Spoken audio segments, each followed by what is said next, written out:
con Dios. Y vamos a leer Mateo 21, 1 al 11.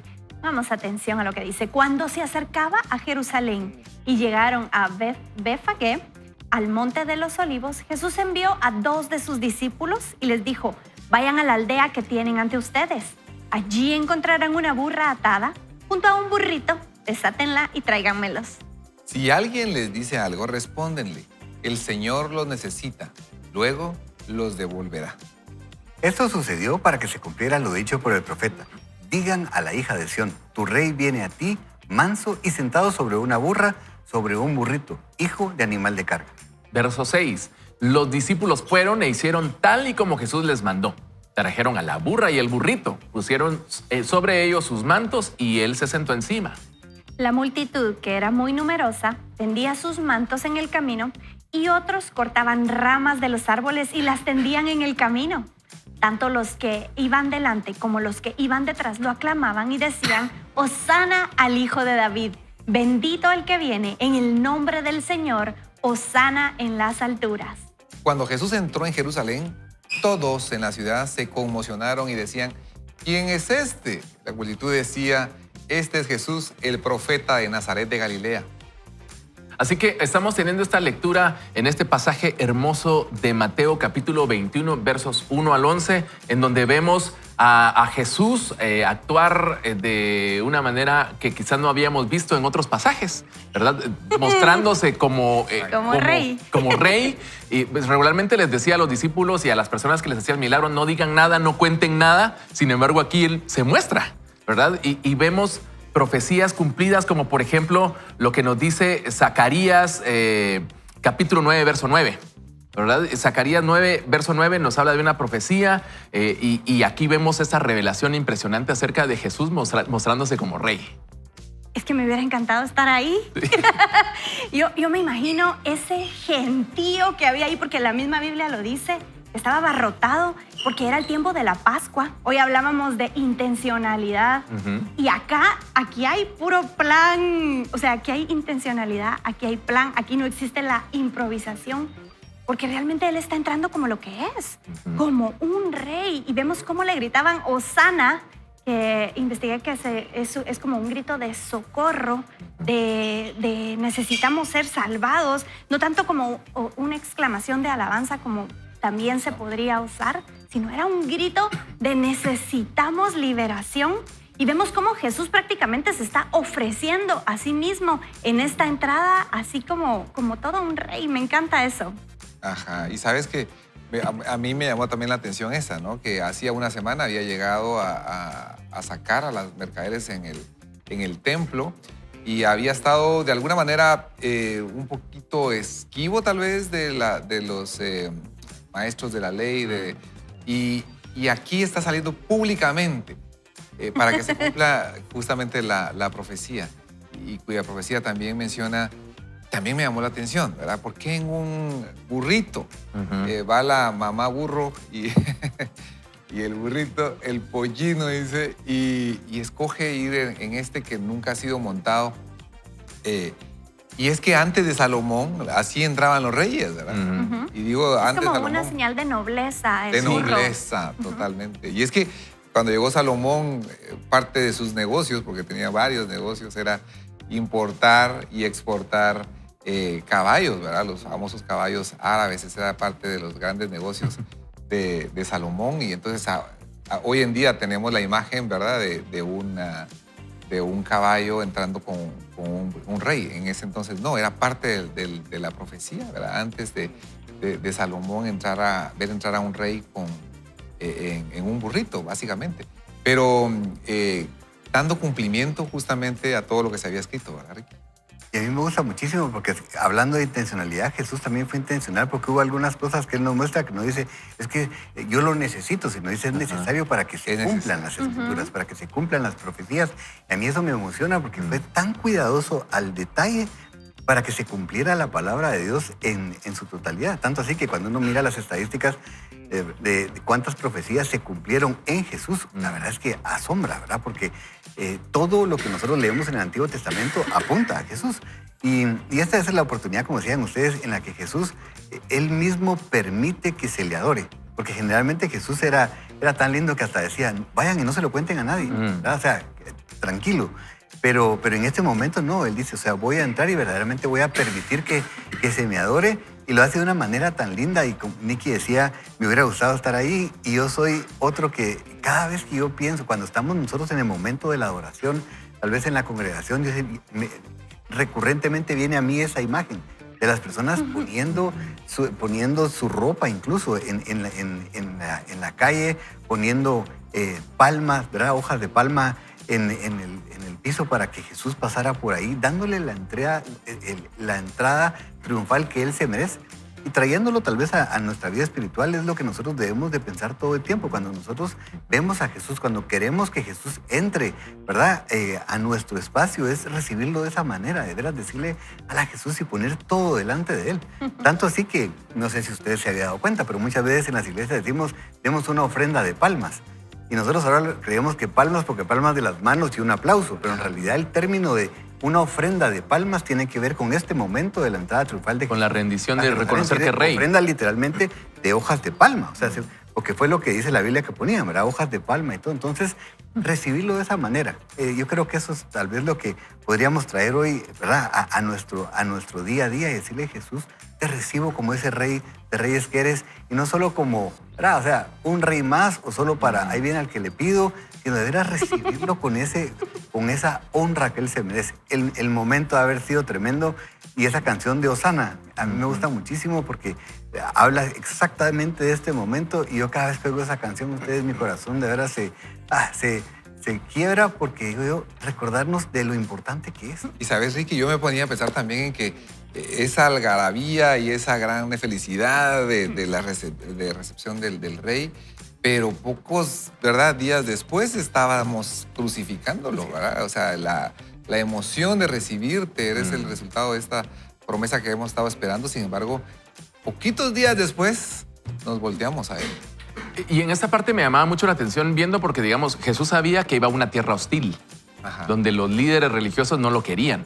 Sin embargo, estaban en una situación en donde por las fiestas habían muchas personas, no solo judíos, sino muchas personas que llegaban de los alrededores y se toman el tiempo de poner sus túnicas para reconocer quién es Él. Y lo que decías, ¿verdad? Él pudo haber entrado en un caballo y entrar como rey y decir, yo ya vine, soy el Mesías. Sin embargo, entra con símbolo de paz en un animal, ¿verdad? En un burrito, ¿verdad? Entra en símbolo de paz.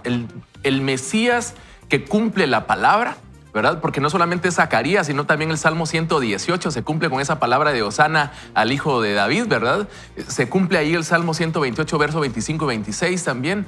Pero él entra como un rey humilde, la palabra de Dios cumplida para ellos que estaban deseando un Mesías, pero también para nosotros que necesitamos un Mesías, ¿verdad? Y Jesús es el cumplimiento de la palabra de Dios. Y creo que es algo que nosotros necesitamos recordar hoy, porque a veces estamos en búsqueda de una palabra de salvación o estamos en búsqueda de un Salvador, que es algo que nuestra alma necesita, un Salvador, y Jesús es el cumplimiento de la palabra de Dios. Y esta entrada a Jerusalén no solo muestra ese cumplimiento de la palabra de Dios en todos los textos que vemos, que acabas de mencionar algunos en el Antiguo Testamento, sino también muestra lo que es Jesús.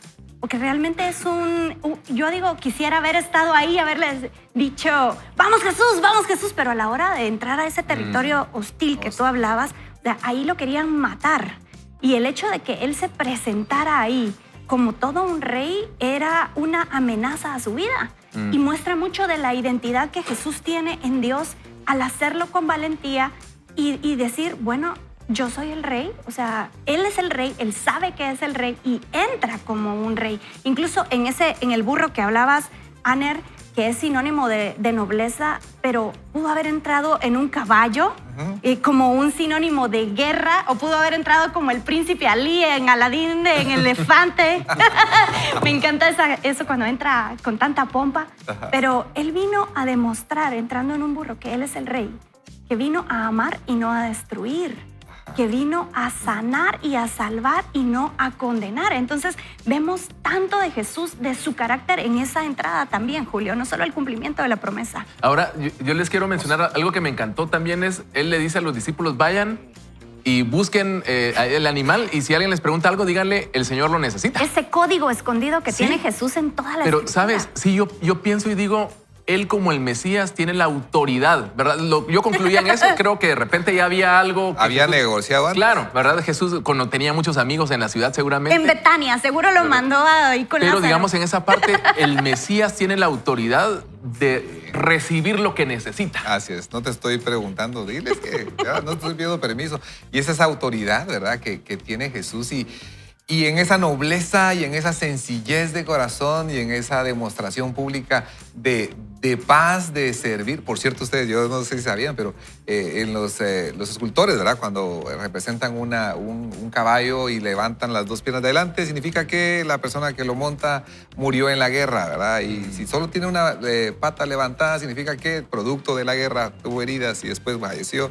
Y si tiene las 4 patas sobre el piso, significa que murió de muerte natural.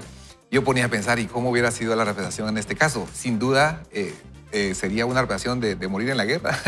Pero independientemente de ello, es Jesús la representación del Rey de Reyes entrando con toda autoridad, pero también con una señal de paz, de restauración y de que iba a costar muchísimo, pero Él estaba dispuesto por ti y por mí a dar ese paso que requería mucha valentía. Y que no sea algo emocional únicamente, ¿verdad? Anner decía hace un momento que es interesante porque leemos esto y decimos, bueno, por fin la gente entendió, o sea, lo recibieron como Eso el parecía. Rey de Reyes y parecía como que se había logrado, pero unos días después estaban pidiendo que lo crucificaran. Porque se Y presentó entonces como rey. nosotros el problema que tenemos muchas veces, ¿verdad? Como humanos y como cristianos es que nos dejamos llevar únicamente por nuestras emociones. Entonces ahorita, ay sí, qué lindo, yo necesito a Jesús como rey.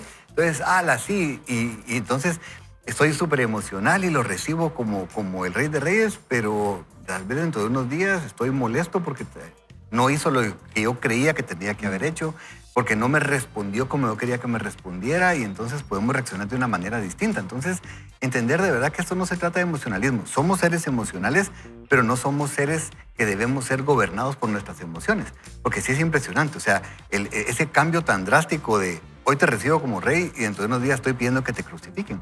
Entonces, entenderlo para nuestra vida y es eso, y someternos a su voluntad y reconocerlo como Rey de Reyes significa no solo así que lindo, sino te estoy reconociendo como el que gobierna y no solo el mundo y el universo, sino el que me gobierna a mí y me someto a él, a su voluntad, y que de esa manera nosotros podamos entonces darle una verdadera alabanza, ¿verdad? No solo de labios, sino desde el corazón, creería yo.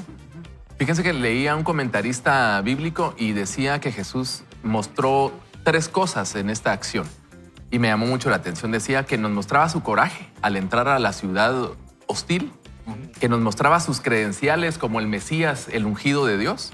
Y tercero, que nos mostraba su invitación, porque su fin no era gobernar en esta tierra, por eso no entró en un caballo, sino que entró en un pollino que demostraba paz, porque lo que estaba haciendo era haciéndonos una invitación y decir, yo quiero ser el rey, pero de sus corazones.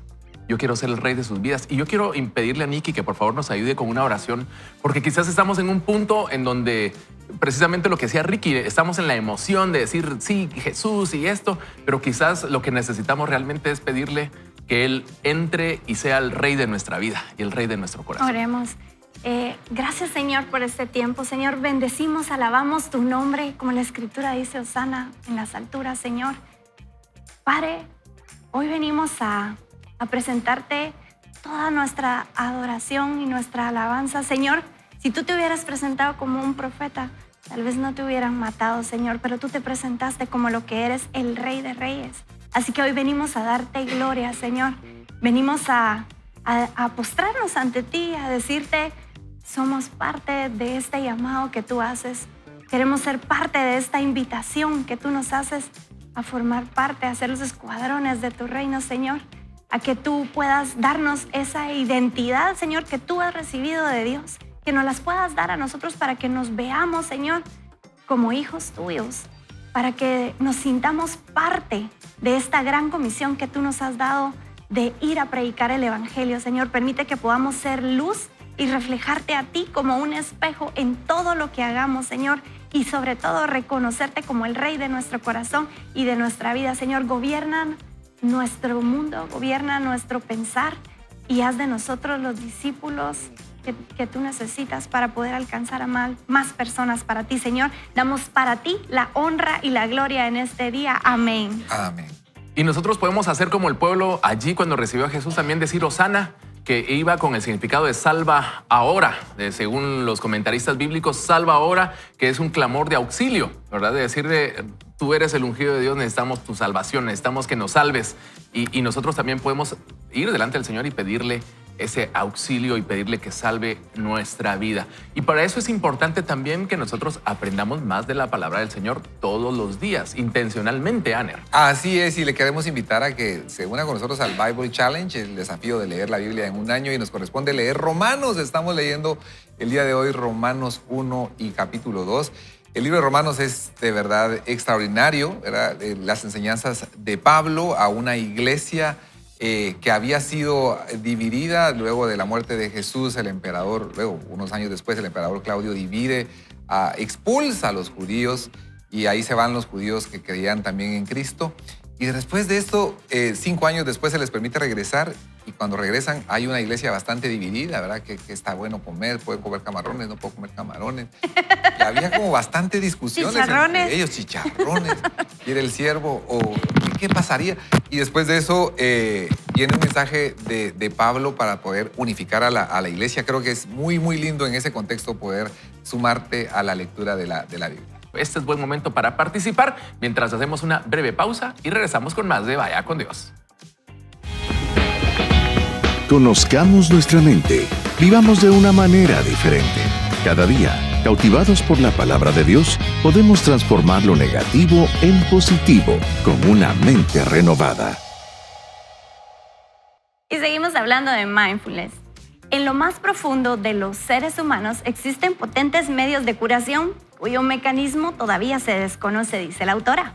Me refiero a la introspección sana, a la meditación y a la oración.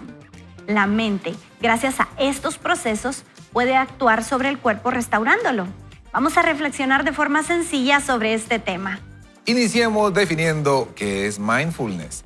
Mindfulness significa atención plena en el momento presente. Es el arte de observar intencionada y atentamente nuestra conciencia. El mindfulness se centra en ocuparse exclusivamente del aquí y del ahora. Practicarlo en las sociedades occidentales no es tarea sencilla, ya que es algo realmente contraintuitivo y exige una buena apertura de mente. Remite a nuestra dimensión espiritual y escapa en ocasiones a la lógica que generalmente guía nuestra vida. No obstante, el mindfulness no es una religión enmascarada. En el fondo no hay nada místico ni mágico. Únicamente sentido común. Es un examen mental con el fin de discernir qué hace enfermar nuestra mente y qué la cura. En las últimas décadas se han multiplicado los estudios científicos que han ido desvelando los beneficios que para cuerpo y mente conllevan las prácticas meditativas y el mindfulness en particular. La dimensión sobrenatural o espiritual del ser humano posee un poder extraordinario sobre la mente y el cuerpo. En las personas que viven su fe con fidelidad y paz, esto se traduce, según algunos estudios, en menor estrés. Esto se debe a múltiples causas, pero podemos intuir que tener un sentido en la vida, una comunidad de apoyo, propósitos y metas, y la oración y la meditación como mecanismo para lidiar con los problemas y dificultades, contribuyen al tan ansiado equilibrio interior. Trabajé hace unos años en Londres, en el departamento de psiquiatría del Hospital King's College. Colaboré y aprendí de un investigador, el profesor danés, que se encontraba en plena fase de investigación sobre la relación entre la meditación y la salud física, en concreto sobre la inflamación. Recuerdo preguntarle un día, dice la autora, almorzando en el comedor del hospital, si los efectos eran similares en la meditación y en la oración. Su respuesta fue clara, sí, siempre y cuando se realicen con estos dos elementos, aceptación y abandono. Me explicó que el problema de la oración de algunas técnicas meditativas es que uno acude pidiendo, exigiendo, implorando, con angustia. Y eso, más que aliviar, a veces genera mayor intranquilidad. Invertir un poco de tiempo en meditar con atención plena sobre lo que están experimentando nuestros sentidos en el momento presente nos hace ganar tiempo, dice la autora. Aumenta la eficacia en todo aquello que emprendemos, mejora la atención y concentración, la capacidad para aprender cosas nuevas y la creatividad.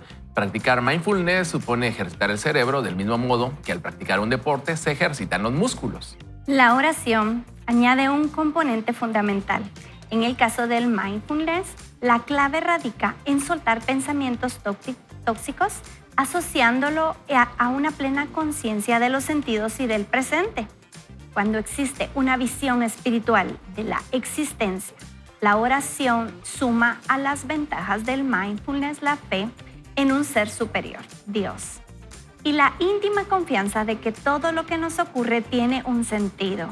La autora escribe, el sistema de creencias asociado a las religiones potencia el cuidado de las relaciones personales, al promover de manera muy activa la empatía, el amor a los demás y la capacidad para perdonar.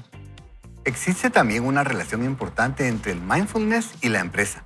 El mundo empresarial le otorga hoy gran importancia al mindfulness, dado que ha quedado demostrado que el mito de la multitarea no es más que eso, un mito, y que realizar varias cosas a la vez conlleva un déficit en la eficiencia, la denominada alternancia continuada de la atención.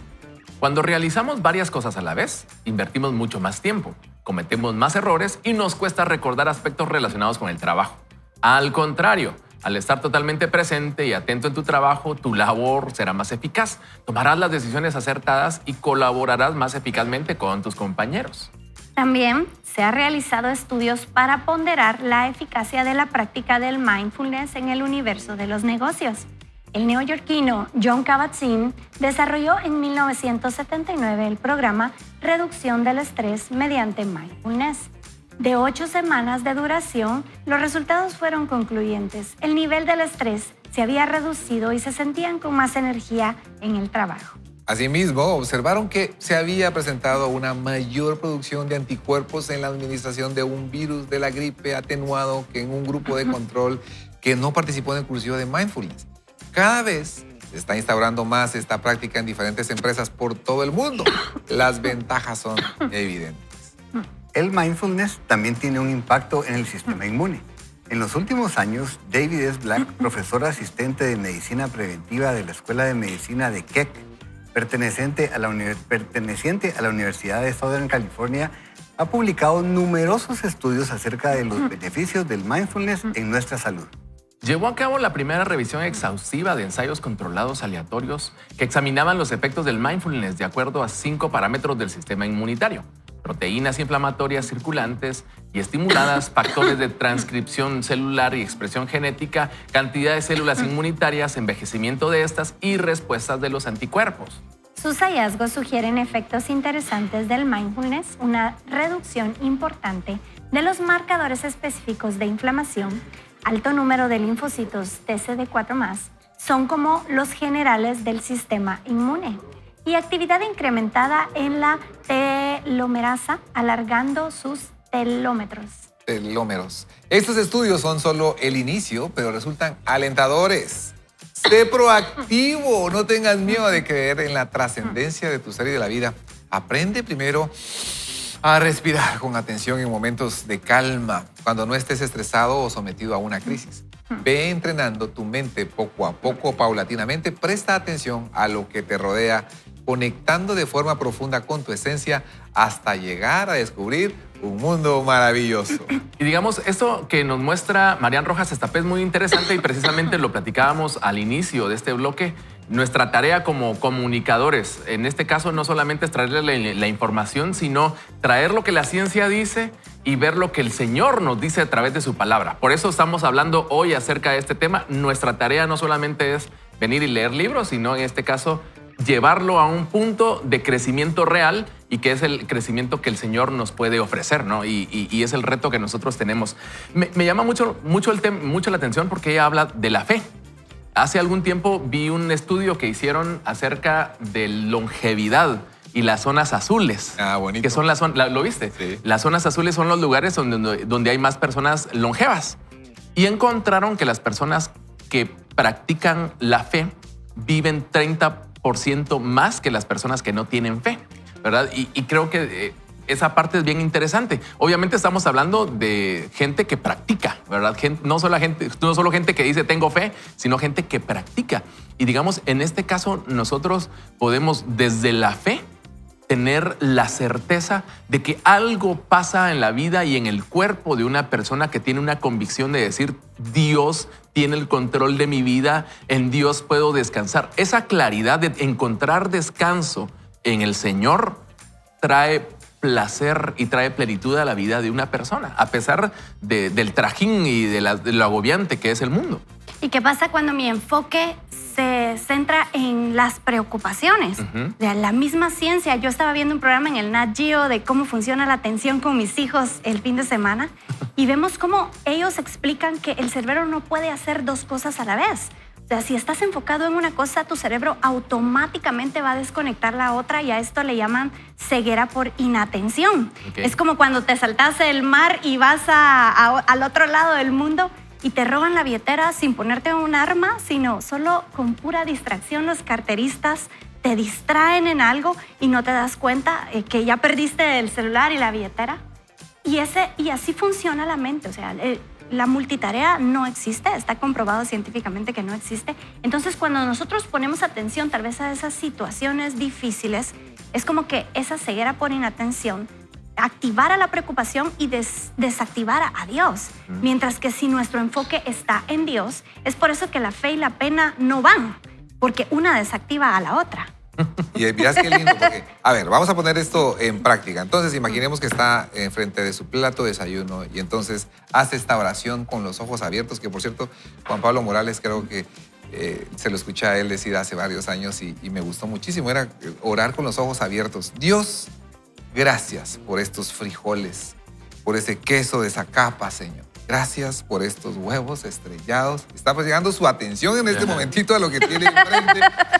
Gracias, Jesús, por esta 5 quetzales de tortilla. Gracias, Señor, ¿verdad? Bendecimos los alimentos, Señor. Y puede venir un pensamiento que dice, solo para frijoles te alcanza. Ese pensamiento no viene de Dios. Y nosotros como cristianos decimos, ese no viene de Dios. O sea, te llevo cautivo hacia la iglesia de Cristo. Y entonces, no viene de Dios. Entonces, gracias. No, me lo voy a disfrutar, ¿verdad? Y lo voy a gozar. Gracias, Jesús, por tu bondad. Todo lo bueno viene de ti. Y esa es la oración.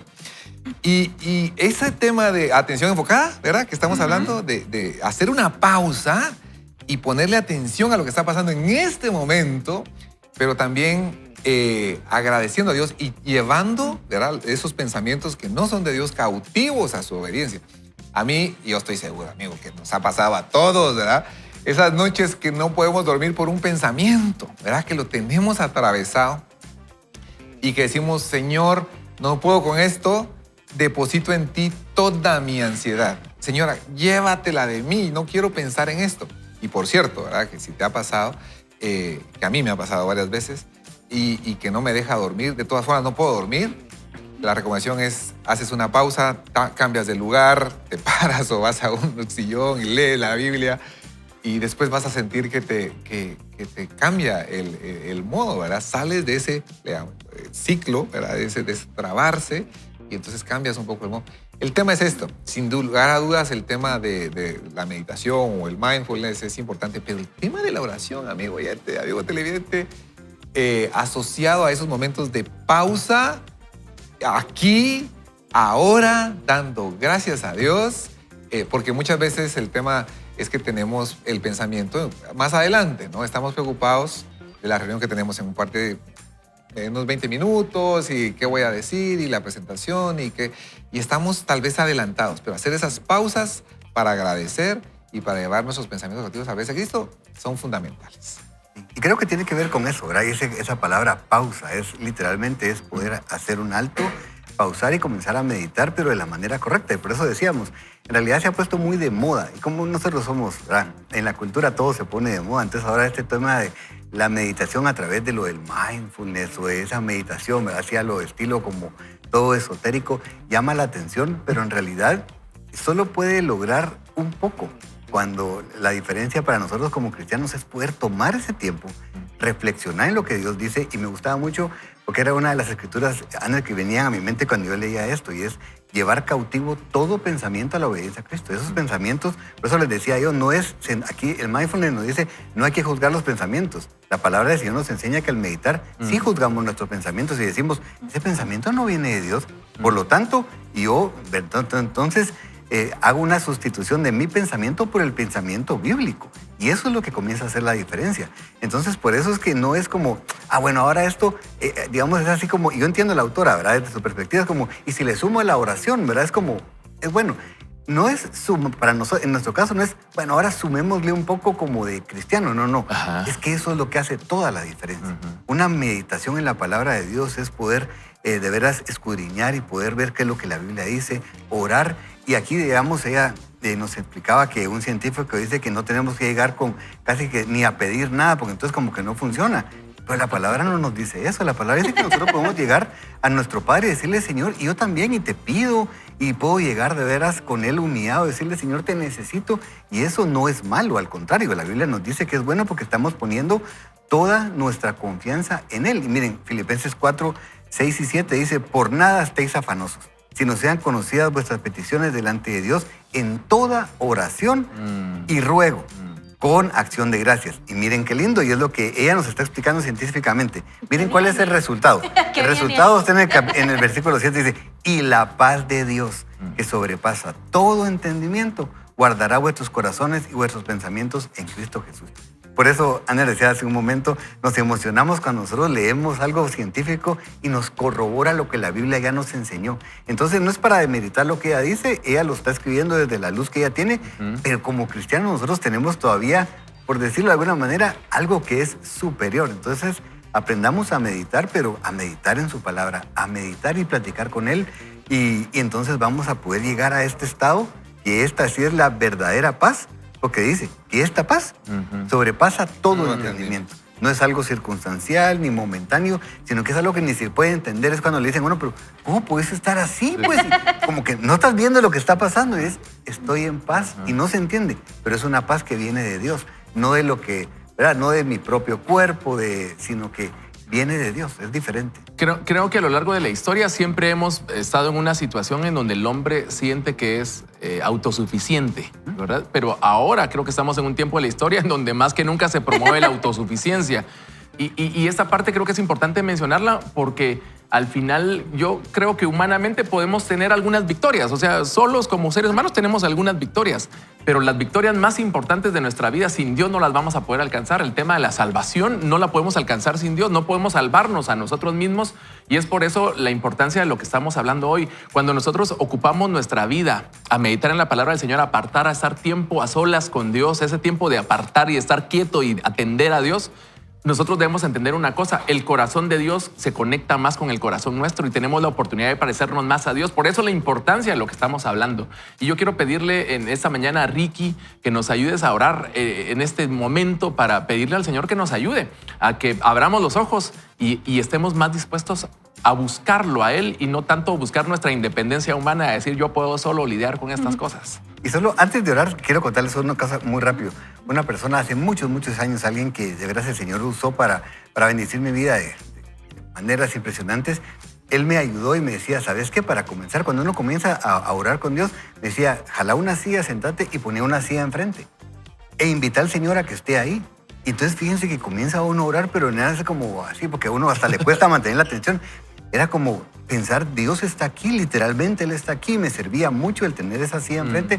No es algo místico, sencillamente me ayudaba a mí a enfocarme. Entonces se lo recomiendo. Pero vamos a recordar entonces realmente lo que es importante. Y oramos, Señor, te damos gracias porque no podríamos acercarnos a ti si no fuera porque tú mismo abriste el camino a través del sacrificio que estuviste dispuesto a hacer para pagar por nuestros pecados, para darnos vida eterna y para abrirnos el camino para poder llegar nosotros directamente al Padre. Y por eso es que hoy podemos decir, Señor, gracias porque hoy lo puedo hacer confiadamente, no en mis fuerzas, sino que lo hago confiado porque tú eres quien me lleva de la mano y me introduces al Padre y a su presencia. Y Señor, hoy te pedimos que nos ayudes a poder meditar en ti, a pensar en ti, a leer tu palabra y a pensar en tu palabra y que entonces nuestros pensamientos vayan siendo renovados por tus pensamientos y que de esa manera nosotros podamos llegar a encontrar esa paz que sobrepasa todo entendimiento. Gracias por la oportunidad que nos das y te pedimos que nos ayudes porque en nuestras fuerzas sabemos que es imposible. Pero gracias en el nombre de Jesús. Amén. Amén. Amén. Amén. Y yo quiero invitarlo para que no se separe. Vamos a hacer una breve pausa y regresamos en la parte final para seguir hablando de esto que estamos aprendiendo y a tener la mente más enfocada en Dios. Así que no se separe. Ya regresamos con más de su programa Vaya con Dios. Ay, Breve pausa. Tu mejor versión. Para llegar a cualquier éxito o triunfo en la vida, hay que comenzar por algo que de primeras puede parecer sencillo, pero que tiene su dificultad si uno desea reutilizarlo correctamente. Debemos tener la respuesta a la pregunta ¿quién soy? Ya que conocerse es el inicio de la superación para llegar al proceso interior de superación-transformación. Suelo trabajar con mis pacientes y te recomiendo a ti que lo hagas en 3 pasos. 3 pasos. Escucha el número 1, conocerte a ti mismo, conocerme. Necesito saber cómo soy, qué me caracteriza, qué es lo que más me gusta de mí, lo que menos me gusta de mí. Siempre digo que hay 4 facetas en el proceso de autoconocimiento. Lo que los demás perciben de mí es la segunda. Mi imagen, lo que creo que soy, el autoconcepto, lo que soy de verdad, mi esencia, lo que muestro en las redes, en internet, mi imagen. Vamos con el paso número 2. Comprenderme. Saber qué me ha llevado a responder así ante ciertas situaciones. Entender mi genética, mi pasado, mi forma de relacionarme con otros, jefes, amigos, empleados, pareja. Acude a tu infancia con cuidado. Evita terapias imposibles en las que acabes enfrentando a tus orígenes, nos comenta ella. Cuando eres consciente de tus limitaciones, barreras, miedos y comprendes de dónde surgen, estás avanzando a pasos agigantados en tu trabajo interior y en tu capacidad de gestionar las emociones. Paso número 3, aceptarme. Asimilar ciertas cosas que han sido o son así y no pueden ser modificadas, haga lo que haga. Es importante aceptar que uno tiene limitaciones, que comete errores y que se puede equivocar. No se triunfa en la vida por no tener defectos e imperfecciones o por no equivocarse, sino por aprender a potenciar las facultades y aptitudes. Tus defectos no tienen por qué hacerte daño si los conoces y eres capaz de neutralizarlos con tus fortalezas. Los triunfadores son aquellos que disfrutan de su trabajo y son excelentes en algo específico. No son distintos a ti, son personas que dedican su tiempo a brillar, a pulir y a intentar potenciar sus capacidades enfocándose en algo en lo que son buenos o que les gusta. No todos tienen la suerte de trabajar en algo que les encante, pero el hombre feliz, de éxito, el profesional que es capaz de liderar, ama lo que hace y lo hace bien. Dice un texto clásico, ama tu oficio y envejece en él. Qué bonito. Esto se traduce en talento más pasión igual vocación. Si piensas en personas a las que admiras profundamente, da igual el campo de acción. Deportistas, empresarios, periodistas, médicos, líderes espirituales, escritores, te vas a dar cuenta de que son individuos que se han centrado en algo y lo han fortalecido. No digo con ello que no sean buenos en muchas cosas, ¿verdad? En muchas teclas. Me refiero a que han sabido enfocarse en algún punto específico que los hace mejores que el resto. Cualquier persona que traigas a tu mente ahora mismo, sí, cualquiera, está librando una batalla interior en mayor o menor medida y ha sufrido para llegar hasta donde está. Recuerdo que en una conferencia conocí hace unos años a un cantante extranjero muy famoso. Había vendido millones de discos y celebraba conciertos multitudinarios por todo el mundo. Me inspiraba algo más que sus simples canciones y se lo transmití. Yo era muy fan y me acerqué a pedirle una foto. Era una persona que en el tú a tú mostraba una cercana y atención sorprendente.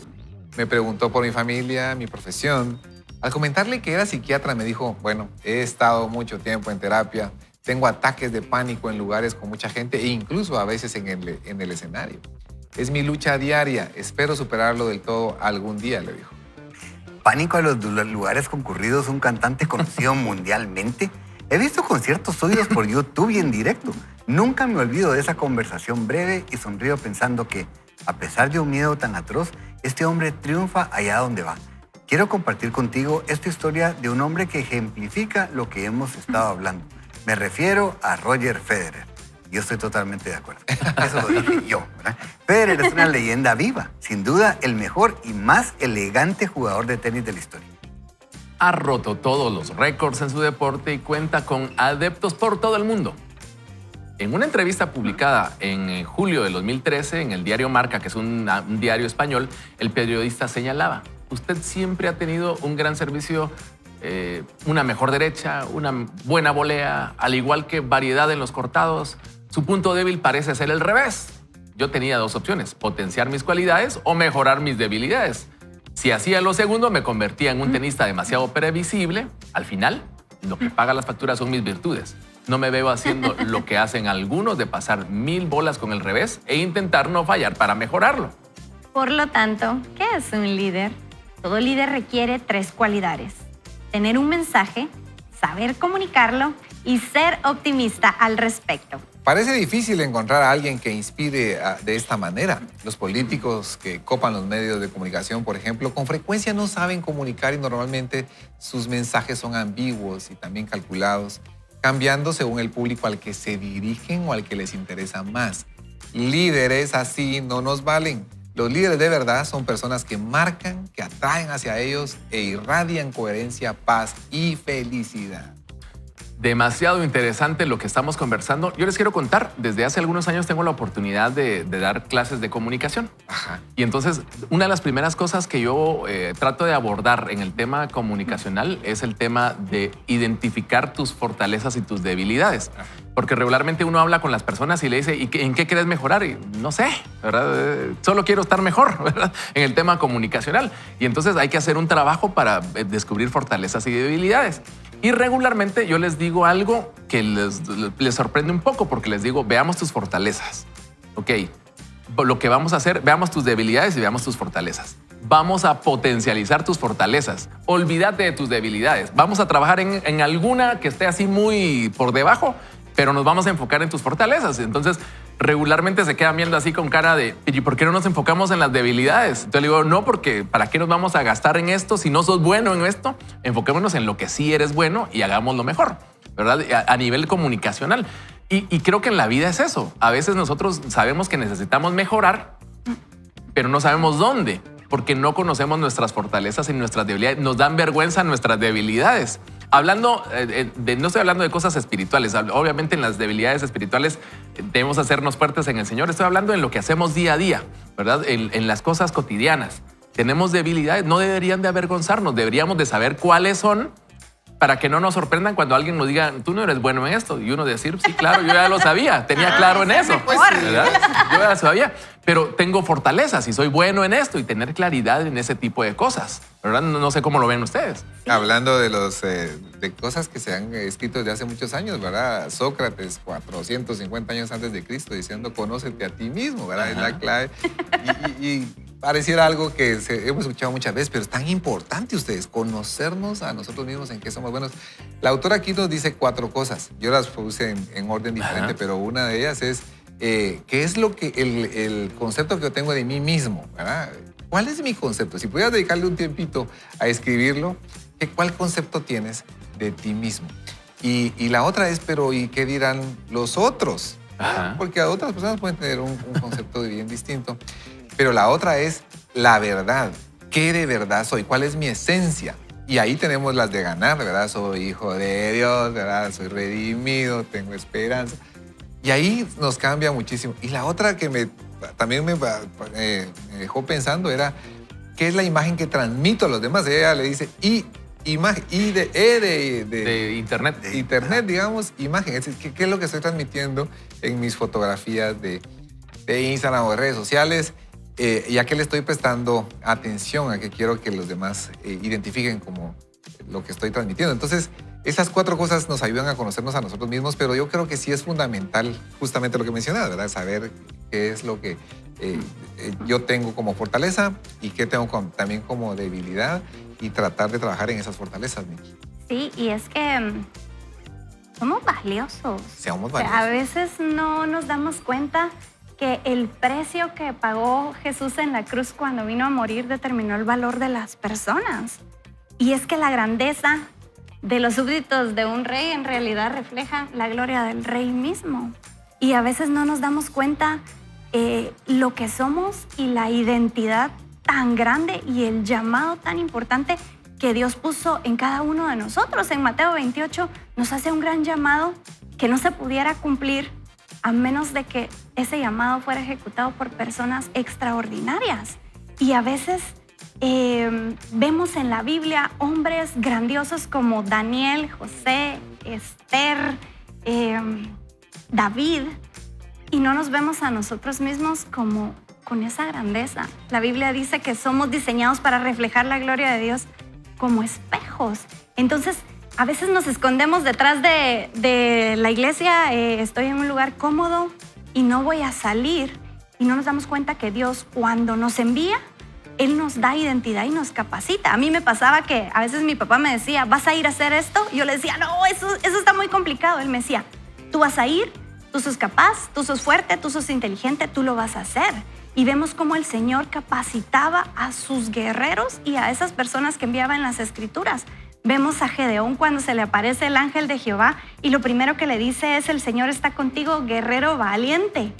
A lo que Gedeón dice, no, eso no es cierto. O sea, si fuera yo guerrero valiente no estuviéramos como estamos.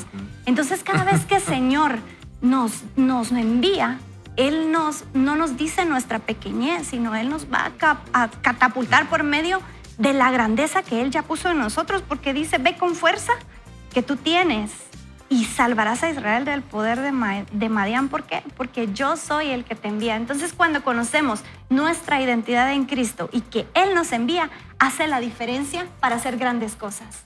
Es lindo porque la verdad es que es interesante porque la Biblia dice que todo lo puedo en Cristo que me fortalece. O sea, no puedo en mis fuerzas, no se trata de mí, pero lo lindo es tener a Dios detrás y decir, no podés porque yo estoy contigo.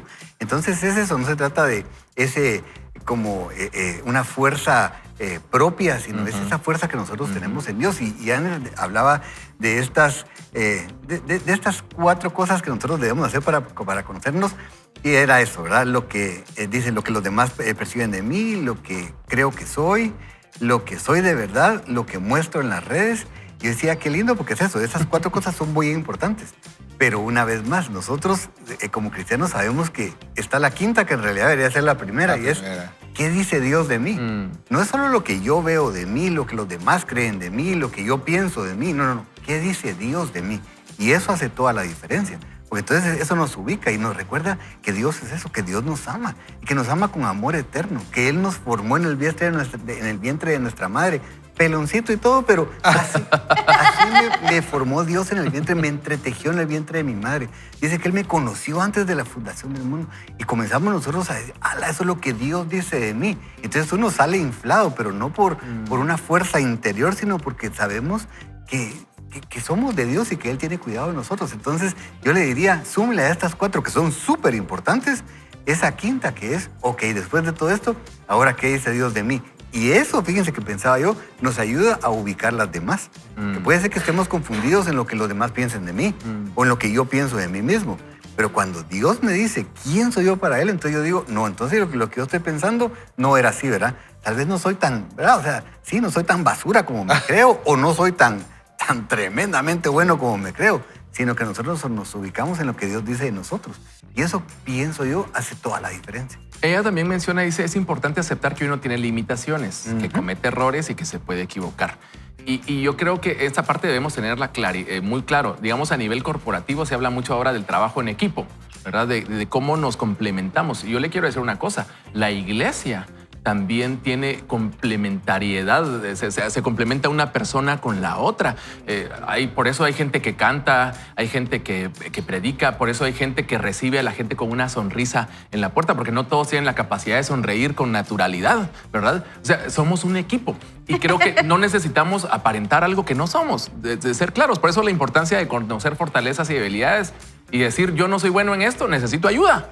¿Verdad? Necesito ayuda y pues acá, por eso vemos 4 en la mesa, ¿verdad? Con diferentes temperamentos, con diferente contexto de vida. ¿Por qué? Porque nos complementamos y sobre todo si Dios está en el centro y lo hacemos parte a Él de todo, yo creo que estamos hechos, pero debemos entender esa parte. No somos perfectos, no somos perfectos, nos vamos a equivocar y vamos a cometer errores. Yo quiero invitarlo para que me acompañe y oremos juntos. Hemos estado hablando acerca de la importancia de apartar tiempo para estar a solas con Dios, ¿verdad? Porque hoy buscamos muchas tendencias para buscar meditación, etcétera. Busquemos a Dios primero. Busquemos a Dios y busquemos en el lugar correcto lo que nuestra vida necesita, y eso es Dios. Así que yo quiero invitarlo para que me ayude a orar. Padre, en esta hora queremos darte gracias porque nos permites venir y conocer todo este contexto que la ciencia enseña, y nosotros tenemos el recordatorio de lo que tu palabra nos enseña, y es que tú eres el lugar seguro.